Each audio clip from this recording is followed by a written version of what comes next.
Hi, I'm Jason Sapan. I'm better known as Dr. Laser, but today I'm a celebrity escort at New Jersey HorrorCon, and I'm here to tell you, go check out The Bit. Hey guys, this is Cadma here from Bit and Apple TV. I am here at New Jersey HorrorCon, and there are some things around here that you should not put water on or feed after midnight. Hi. You put water on me though. You just can't put water on him. That's what you can't put water on. I love your movies. I fell in love with it. I wanted a Mogwai myself. I kept asking my mom. I thought I could possibly have one. And then she's like, no, you are like a Mogwai, because she wouldn't give me water nor feed me after midnight. You've done so much amazing and fun work. So in regards to you creating these iconic characters, what is that like for you when you, especially because at the time when you book your jobs, you're like, okay, this is a job, this is a gig, you're working it, and then you look back and you go, holy crap, I'm an icon. Well, I let other people use words like icon to describe me. If they're going to do that, that's very kind of them. I'm not sure I agree, but I just try and do the best I can with the part that I'm given. And I knew at the time, when I went up for Gremlins, I knew it was a Spielberg movie, and I knew he was a super hot director back then. I mean, he was coming on the heels of E.T., which was the most successful movie ever made at that time. So, everybody knew that this movie was going to be something pretty special. It really was just a question of how much. So it was just one of those things where it's like, you do your best and you just hope for the best, because the best actor doesn't always get the audition. It's a whole multiplicity of factors that figures into it. And sometimes you give the best audition, you don't get the part. Sometimes you give... I was just talking to Leah Thompson about that. Sometimes you give not even that great an audition and you get the part for some other reason, because they liked you in other work that they saw, or because you look exactly like what the character's mother would look like, or whatever. So there's such a huge range of factors that figures in.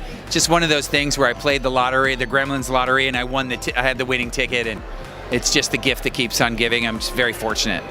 So what was your favorite day working on the set of Gremlins? Because I know the scenes had me in tears laughing. So I pictured in my head there had to have been funny stuff happening every day. Well, I think other than the day where I shot the scene where I kissed Phoebe Cates, I think my favorite scene was probably... I really love the special effect they did where the gremlin falls into the swimming pool and multiplies into hundreds of... Because the way they did that was they brought in 2 huge tanker trucks of liquid nitrogen, and they literally just fed the hoses of liquid nitrogen into the swimming pool. So when they did the shot of what's supposed to be the huge chemical reaction, they literally just gave them a cue, and the trucks just started pumping thousands of gallons of liquid nitrogen into the swimming pool. And it makes, as you can see, a very violent chemical reaction that made the ground shake. It was like there was an earthquake, except there wasn't an earthquake. So unless you've experienced that, it's kind of hard to imagine, but it was pretty incredible. And there's a reason why my character looks a little freaked out in the movie, because I was kind of like, is it supposed to be this big? Because it was really big reaction. Is it supposed to happen, guys? The magic of Hollywood. Exactly. Now, in regards to... every actor sort of puts an element of themselves into their characters. What element of yourself would you say that you placed into yours? That's an interesting question. I guess I love animals, so the fact that Gizmo and I had a warm, affectionate human pet relationship, very, very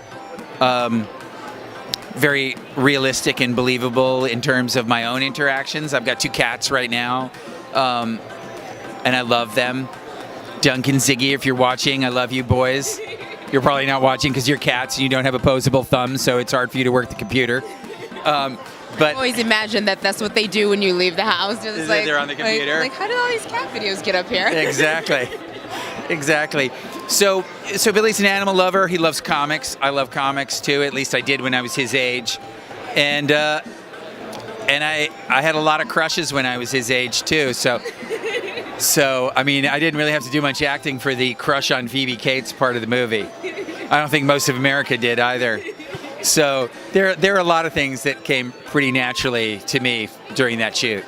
So when you were him at that age, then what was the comics that you enjoyed reading?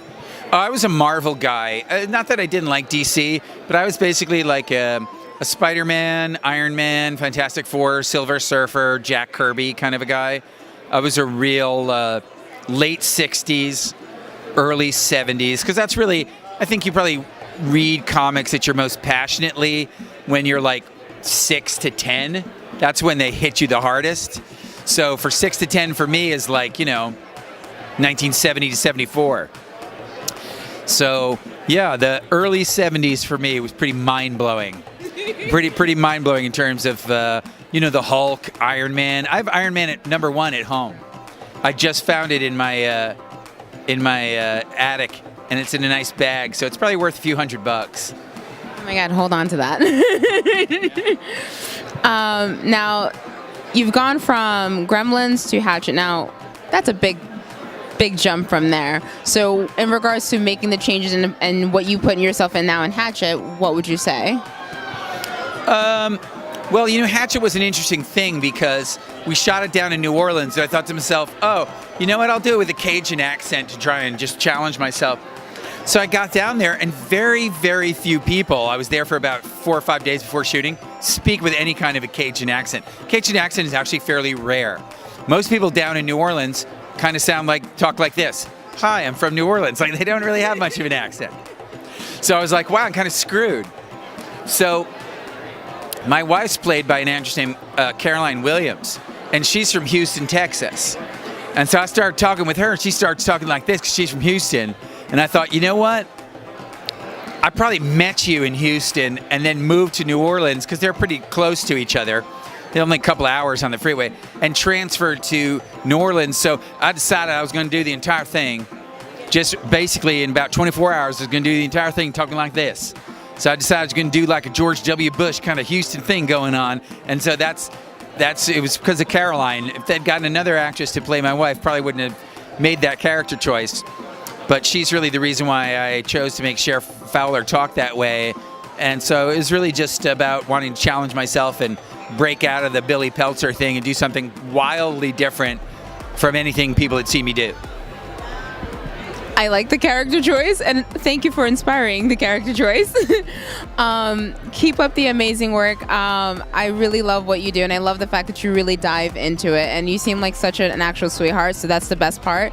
It's always nice to meet the celebrities that you do love and you love following, love seeing what they're doing, and then they still end up being like a complete sweetheart on top of it. So that's the icing on the cake. So for those who want to follow and they're like, hey, what's he up to? What's going on? Where can they find you?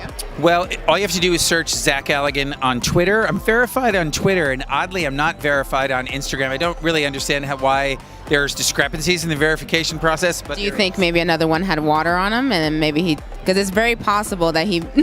I could have there could be multiple Zach Galligans. Since I showered, there could be multiple Zach Galligans on Instagram. I don't know. But all I know is they're both ZWG Man, or if you just look up Zach Galligan, under search, my accounts will pop up, and I'm verified on Twitter, and the one that has 7,000 followers, it's the largest one on Instagram, is me as well. Thank you so much. This has been a blast, and I've had so much fun. Thank you, darling. Appreciate it. Bye.